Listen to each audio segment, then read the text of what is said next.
सृष्टि के नियम अत्यंत जटिल हैं। अक्सर हम देखते हैं कि जो व्यक्ति परोपकारी है, ईमानदार है और कभी किसी का अहित नहीं चाहता, वही सबसे अधिक कष्ट झेलता है। इसके विपरीत जो अनैतिक कार्यों में लिप्त हैं, वे सुख सुविधाओं का आनंद लेते प्रतीत होते हैं। यह है विरोधाभास। हमें ईश्वर के न्याय और कर्म के सिद्धांत पर प्रश्न उठाने के लिए विवश कर देता है। हमें श्रीमद् भगवद गीता के उस संदेश को याद रखना चाहिए जहां श्री कृष्ण कहते हैं कि कर्म पर तुम्हारा अधिकार है, फल पर नहीं। अच्छाई अपने आप में एक पुरस्कार है, उसे किसी बाहरी इनाम की आवश्यकता नहीं है। और साथ भारतीय दर्शन के अनुसार कर्म केवल वर्तमान जीवन तक सीमित नहीं है। संचित कर्म और प्रारब्ध के अनुसार मनुष्य अपने पिछले जन्मों के फलों को भी भोगता है। हो सकता है कि आज का भला व्यक्ति अपने पूर्व जन्म के किसी क्षण या नकारात्मक कर्म का भुगतान कर रहा हो। बुराई का फल तुरंत नहीं मिलता, उसी तरह अच्छाई का परिणाम भी समय लेता है। जैसे सोने को शुद्ध करने के लिए आग में तपाना पड़ता है, वैसे ही कठिनाइयां एक भले व्यक्ति के चरित्र को और अधिक निखारती हैं। और विपरीत परिस्थितियां धैर्य, सहनशीलता और करुणा की परीक्षा लेती हैं। अक्सर भले लोगों के साथ बुरा इसलिए होता है क्योंकि हमारी सामाजिक और कानूनी व्यवस्थाएं दोषपूर्ण हैं।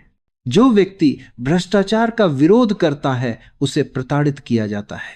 यहां दोष ईश्वर का नहीं, बल्कि समाज के उस मौन का है जो बुराई को पनपने देता है। भले लोगों की चुप्पी ही उनके साथ होने वाले बुरे व्यवहार का एक बड़ा कारण बनती है। एक बुरा या चालाक व्यक्ति नैतिक सीमाओं और नियमों को नहीं मानता। जहां एक भला व्यक्ति ईमानदारी के लंबे रास्ते पर चलता है, वहीं बुरा व्यक्ति झूठ, छल और भ्रष्टाचार के माध्यम से शॉर्टकट अपनाता है। वह किसी भी कीमत पर जीतना चाहता है जिससे उसे तात्कालिक सफलता मिल जाती है। लेकिन याद रखना, वह सफलता कुछ पल की होती है। समाज में जो लोग अत्यंत सीधे और उदार होते हैं, अक्सर स्वार्थी लोग उनका फायदा उठाते हैं। उनकी न कह पाने की अक्षमता या दूसरों पर जल्दी भरोसा कर लेने की आदत उन्हें धोखाधड़ी का शिकार बना देती है। यह बुराई व्यक्ति के साथ इसलिए नहीं होती कि वह भला है, बल्कि इसलिए होती है क्योंकि वह सतर्क नहीं है। नैतिकता का अर्थ मूर्खता या अत्यधिक भोलापन नहीं होना चाहिए। इतिहास गवाह है कि समाज ने हमेशा नए विचारों और अत्यधिक सत्यनिष्ठा वाले लोगों का विरोध किया है। इसीलिए सुकरात को जहर दिया गया, मीराबाई को प्रताड़ित किया गया। इसका कारण यह है कि एक भला व्यक्ति समाज के ढोंग और भ्रष्टाचार के सामने एक आईने की तरह होता है, जबकि समाज अपनी बुराइयों को देखने के बजाय उस आईने को ही तोड़ने की कोशिश करता है। लेकिन वही बुरा व्यक्ति दूसरों की भावनाओं की परवाह नहीं करता। वह दूसरों के कंधों पर पैर रखकर आगे बढ़ने में संकोच नहीं करता। यह क्रूर व्यवहारिकता उसे व्यावसायिक या राजनीतिक क्षेत्रों में उन लोगों से आगे ले जाती है जो दूसरों का अहित करने से पहले 100 बार सोचते हैं। भले लोग अक्सर दूसरों से भी अच्छाई की अपेक्षा करते हैं। जब दुनिया उनकी अपेक्षाओं पर खरी नहीं उतरती तो उन्हें अधिक दोहक होता है।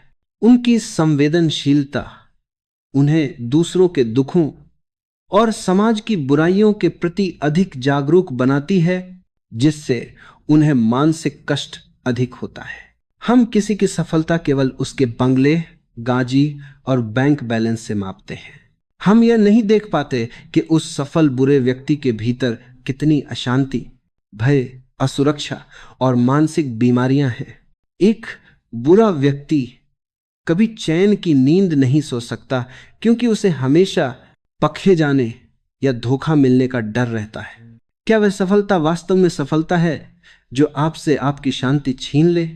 वही भले लोग अक्सर नियमों का पालन करते हैं क्योंकि वे एक सुरक्षित और व्यवस्थित संसार में विश्वास करते हैं।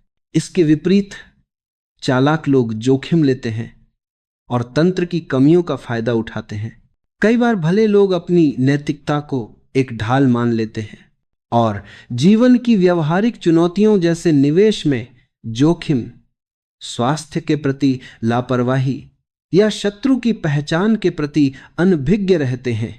यहां बुरा होना अनैतिकता नहीं बल्कि रणनीतिक विफलता है।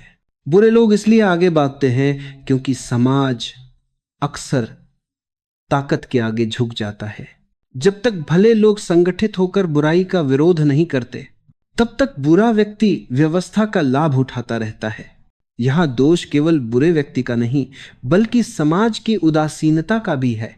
संचित कर्मों का वह हिस्सा जो इस जन्म में फल देने के लिए परिपक्व हो चुका है। एक भला व्यक्ति वर्तमान में क्रियमाण बहुत अच्छे कार्य कर रहा है, लेकिन उसका प्रारब्ध पुराना हिसाब अभी चुकता हो रहा है। यह वैसा ही है जैसे कोई व्यक्ति आज बहुत मेहनत से कमा रहा हो, लेकिन उसे अपने पुराने लिए हुए कर्ज की किस्तें एमी चुकानी पड़ रही हों। बाहरी दुनिया को वह गरीब दिखता है, लेकिन वह वास्तव में अपना भविष्य उज्जवल कर रहा है।